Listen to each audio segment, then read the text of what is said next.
तो जेल से आप छूट गई, उस समय आपकी क्या उम्र रही होगी जब जेल से निकल के वापस आए? होंगे लगभग ऐसी होंगी 22 साल के लगभग है, 21-22 साल। अच्छा, जेल से बाहर निकलने के बाद फिर दुनिया का बर्ताव जो था, समाज का बर्ताव था, वो क्या था आपका, आपके साथ? जब हम जेल से निकले तो सबसे पहले तो भैया सरकार थी सपा की। अच्छा। तो हम लखनऊ गए। पहले अच्छा। मेरे 1-2 इंटरव्यू यहीं पे हुए, मतलब मीडिया वाले भाई लोगों ने इंटरव्यू लिए। तो मुझे पता चला, किसी ने कहा कि तुम्हें मुख्यमंत्री ने बुलाया है लखनऊ। तो हमने भैया तो भाई आपकी आप बीती जो है दर्दनाक कहानी सुनी होगी कि इस पूरे प्रकरण में इस लड़की का अपराध तो कोई है ही नहीं जो इसने झेला है। तो हो सकता है कि मतलब इस वजह से सरकार आपके प्रति संवेदना जताने के लिए फिर मतलब वहाँ लखनऊ गई तो एक पत्रकार भाई थे, उन्होंने फोन किया, कहा कि यहाँ आओ मुख्यमंत्री जी से मतलब मिल लो। मुख्यमंत्री कौन थे उस समय? अखिलेश यादव। अच्छा अच्छा, ठीक है।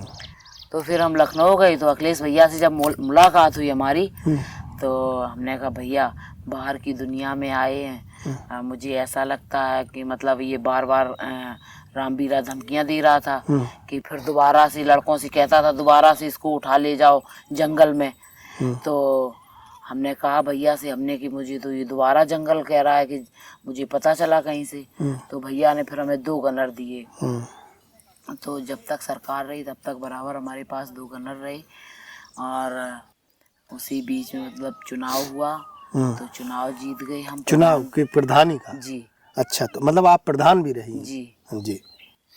तो प्रधानी का मतलब अचानक कैसे, मतलब जब आप आ गई तो क्षेत्र में किस तरह का? जनता ने मतलब मेरे ससुराल से जनता ने चुन के ही मुझे मतलब प्रधान बना दिया। अच्छा। क्योंकि कोई समस्याएं होती थी 8 दिन तक, वो कहते नहीं है डकैत, मतलब नाम तो बहुत बुरा है, लोग सोचते होंगे कि मतलब ये पूर्वदस्यु सुंदरी रेणु यादव तो डकैतों में नाम आता है। तो नाम के लिए होते हैं, हमने कभी किसी से ना तो कभी बुरा पैसा किसी का लिया, पता नहीं लोग कैसे कमाते हो। और इस शरीर से मैंने मेहनत बराबर, किसी की लड़ाई हो गई, किसी की कोई बात हो गई, विवाद हो गया, बराबर पंचायत में जिसने मुझे बुलाया हम बराबर जाते रहे। और क्षेत्र में भी काफी मतलब लोग कहीं कोई बात हो जाती है तो पंचायत के लिए मुझे बुलाने आते हैं अभी भी? जी। तो लोगों ने मतलब अपने मन से ही चुन दिया कि इस मतलब लड़की को यहाँ से चुन दो, अच्छा मतलब काम करती है और काम करेगी। तो हम क्षेत्र पंचायत हुए थे और हमारे जो क्षेत्र पंचायत सदस्य जी, और हमारे जो मतलब मालिक के भैया हैं श्री रणबीर सिंह यादव, वो प्रधान हो गए थे।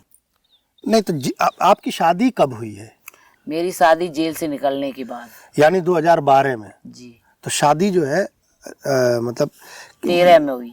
13 में जी। कि तो किसके साथ शादी हुई, मतलब कोई रिलेशन में थे या मतलब किस तरह से आपने लव मैरिज की है? आप थोड़ा सा आप अपना शादी वो मतलब जेल में थे चंदन यादव के भाई, उनके बड़े भाई गंभीर सिंह मारे गए थे उसी दिन। वो मतलब सब लोग जेल चले गए थे, उनकी बहन की लगन जा रही थी। तो और इधर मतलब उनका मर्डर हो गया था गंभीर सिंह का। तो ये मतलब कहानी बहुत विचित्र टाइप में है, बताने में तो काफी समय लगेगा। नहीं नहीं, आप बताइए ना। तो वो लोग जेल चले गए तो वो फिर जेल में थे और इधर मतलब चंदन यादव फरार थे। तो जब वो मारे गए तो फिर हम सब लोग जेल में, और वो रणबीर सिंह जो मतलब प्रधान जी हैं हमारे हस्बैंड, वो उनके मतलब भैया हैं। तो वो निकल आए थे उस समय। फिर वो मतलब 1-2 मर्डर और ऐसे स्थान मान में मतलब हो गए। हाँ। तो वो फिर जेल चले गए, फिर निकल आए, फिर मतलब ऐसे ही आना जाना लगा रहा। वो प्रधान हो गए, हम क्षेत्र पंचायत हो गई वहीं से।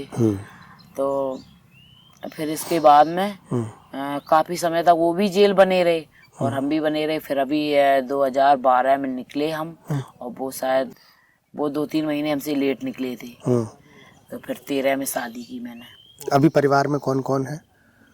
हमें हमारे हस्बैंड हैं और 3 बच्चे। 3 बच्चे, कुल मिला के एक मतलब खुशनुमा परिवार है। मायके की क्या स्थिति है आपके? मायके में सब लोग ठीक है, माँ है, बाप है, और मतलब 3 भाई है हमारे। अब जो है, अब आप क्या करना चाहते हैं इस समय? रेणु यादव जो आज की रेणु यादव है जी। और जो सन 2005 की और 4 की रेणु यादव थी, उसमें क्या फर्क है? आज रेणु यादव क्या करना चाहती है? क्या रेणु यादव के पास जीवन जीने का एक जरिया है और नजरिया है? अब तो सोचते हैं, जो मैंने सोचा था मतलब अपने लिए कि पढ़ लिख के मतलब आईपीएस बनेंगे, जब जेल में गई तब सोचते थे, तब थोड़ा समझ आई कि यार सभी लोग कहते हैं पढ़ लिख के आईपीएस बनेंगे, आईपीएस ये पद होता है। तो फिर जेल में पहुंची तब मुझे ये सब चीज़ों का ज्ञान आया। मतलब अच्छे अच्छे लोग वहाँ मिलते थे हैं, जैसे जेलर साहब ने कहा कि तुम मतलब हार्ट तुम्हारी ऐसी है और तुम्हें पुलिस में होना चाहिए था।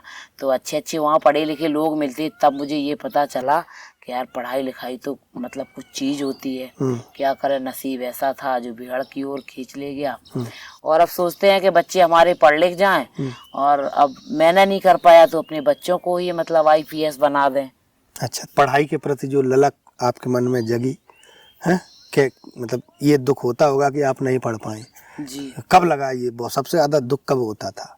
जेल ही में सोचने का टाइम मिला था। वहाँ कुछ काम तो था नहीं, मतलब तारीखें कराओ उसी में अंदर घुस जाओ आके। तो वहाँ तो सोचने का टाइम था। फिर जेल में मुझे लगा कि यार आज पढ़ लेती तो मतलब बहुत कुछ होती। तो फिर क्या करें, मजबूरी में अब वहाँ सबने कहा पढ़ लो, तो वहाँ पे गीता भागवत ये सब बुकें मंगा ली, तो अपने यही पढ़ने लगे। जब कुछ नहीं पढ़ाई नहीं कर पाई तो हमने चलो भगवान से बढ़ के तो कुछ नहीं है, तो फिर हम यही सब चीजें पढ़ने लगे। तो अब आप पढ़ लेती हैं किताब वगैरह? हाँ, पढ़ लेते हैं किताब। इंग्लिश वगैरह आती है? हाँ, इंग्लिश आती है भैया, काम चलाओ। अच्छा। तो फिर जेल में रह के आपको लगा कि मतलब कुछ जो है अच्छा किया जाए। तो रेणु यादव अब चाहती है कि इनके बच्चे जो हैं वो अच्छी शिक्षा लें और समाज की मुख्य धारा में जुड़कर इस समाज को सुंदर बनाने में अपना योगदान दें। तो ये थी रेणु यादव की कहानी, जो उन्हीं की ज़ुबानी हमने सुनाने का प्रयास किया है। और रेणु जी ने बड़ी बेबाकी से सारे सवालों का जवाब दिया है। चलते चलते मैं उनसे एक आखिरी सवाल ये पूछता हूँ, इस समय रेणु यादव, आज की रेणु यादव जो है वो क्या कहना चाहती है, क्या करना चाहती है? एक बार हमारे दर्शक जाने कि ये जो पूर्व डकैत रेणु यादव है, पूर्वदस्यु सुंदरी रेणु यादव है, ये रेणु यादव, आज की रेणु यादव, क्या अंतर है, क्या करना चाहती है समाज के लिए? समाज सेवा तो बराबर ही करते रहते हैं, क्योंकि गौरक्षा दल में प्रदेश सचिव थे महिला प्रकोष्ठ से, और जब तक अब जीवन रहेगा समाज सेवा ही करनी है, और क्या करना है, बच्चे पढ़ाने हैं। तो अब तो बीहड़ की जो समस्या है वो लगभग खत्म होने के कगार पर। अच्छा, एक सवाल और मेरे मन में है, जो रामवीर गुर्जर है वो अब क्या कर रहा है? उसको शायद आजीवन सजा हो गई है, फतेहगढ़ जेल में है। अच्छा, वो अभी तक जेल में काट रहा है। अच्छा, और अब लगता है कि आपकी ज़िंदगी के सारे जो कांटे थे वो एक एक करके सारे साफ हो गए हैं और ज़िंदगी एक पटरी पर आती हुई दिखाई पड़ रही है। तो अगर आपको कोई पार्टी मौका दे रेणु यादव जी, तो आप मतलब राजनीति में जाने का भी विचार? बिल्कुल, चुनाव लड़ेंगे। अच्छा, तो आपके अंदर भी एक मतलब सियासत करने की, जो अक्सर बागियों के होती है, जो बागी बीहड़ में समय गुजार के आते हैं, वो सब सियासत में ही मतलब खप जाते हैं। तो रेणु यादव जी, आप आई हमारे साथ, आपने अपनी कहानी हमसे शेयर की। प्रशस्ति स्टूडियो परिवार आपका शुक्रगुजार है। हमारा उद्देश्य ये रहता है कि वो जो तमाम चेहरे जो समाज में किसी दूसरे नज़रिए से देखे जाते हैं, उनकी एक्चुअल कहानी क्या है, उनके भीतर का सच क्या है, वो सच हम अपने दर्शकों को दिखाएं। क्योंकि कोई भी इंसान अगर उसके ऊपर कोई कालिख लगी है, उसके ऊपर एक बुरा नाम उसका है, तो उसकी सच्चाई क्या है। तो ये थी रेणु यादव की सच्चाई। रेणु जी को हमने आमंत्रित किया था और बीहड़ के इसी इलाके में जहां उन्होंने अक्सर अपने जो बीहड़ का जो दौर था वो काटा है, वहां उन्होंने हमारे सवालों के बड़े बेबाकी से जवाब दिए हैं। बहुत बहुत धन्यवाद। और हम उम्मीद करेंगे कि आप ऐसे ही प्रशस्ति स्टूडियो से जुड़कर समाज का और आम जनमानस का भला करती रहेंगे। बहुत बहुत धन्यवाद।